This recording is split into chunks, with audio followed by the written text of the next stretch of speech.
വിശുദ്ധ റമദാൻ മാസത്തെ വരവേൽക്കാനൊരുങ്ങി Saudi Arabia. 1800-ലധികം പള്ളികളിലെ ശുചീകരണവും അറ്റകുറ്റപ്പണികളും പൂർത്തിയായി. സൗദി ഇസ്ലാമിക കാര്യ മന്ത്രാലയത്തിന്റെ നേതൃത്വത്തിലാണ് പ്രവർത്തനങ്ങൾ. റമദാൻ പടിവാതിലിൽ എത്തിയിരിക്കുകയാണ്. സ്വീകരിക്കാൻ ഇരുകൈയും കരളും തുറന്നിരിപ്പാണ് വിശ്വാസികൾ.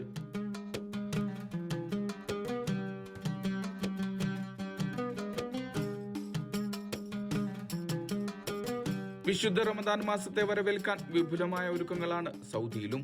ഇസ്ലാമിക കാര്യ മന്ത്രാലയത്തിന്റെ നേതൃത്വത്തിലാണ് പ്രവർത്തനങ്ങൾ. രാജ്യത്തിന്റെ വിവിധ ഭാഗങ്ങളിലുള്ള 18,691 പള്ളികളിലായി അറ്റകുറ്റപ്പണികളും ശുചീകരണ പ്രവർത്തനങ്ങളും പൂർത്തിയാക്കി. റമദാനിൽ പള്ളികളിലെത്തുന്ന വിശ്വാസികൾക്ക് മികച്ച സൗകര്യങ്ങൾ ഉറപ്പുവരുത്തുകയാണ് ലക്ഷ്യം.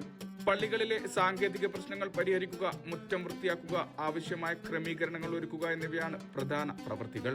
ഓരോ വർഷവും പള്ളികളിലെത്തുന്ന വിശ്വാസികളുടെ എണ്ണത്തിലുണ്ടാകുന്ന വർധനവ് കണക്കിലെടുത്താണ് പദ്ധതി. പ്രാദേശിക ബ്രാഞ്ചുകളുമായി സഹകരിച്ചാണ് പ്രവർത്തനങ്ങൾ ഏകോപിപ്പിക്കുന്നത്. Vishal Cherpulassery, media 1, Riyadh.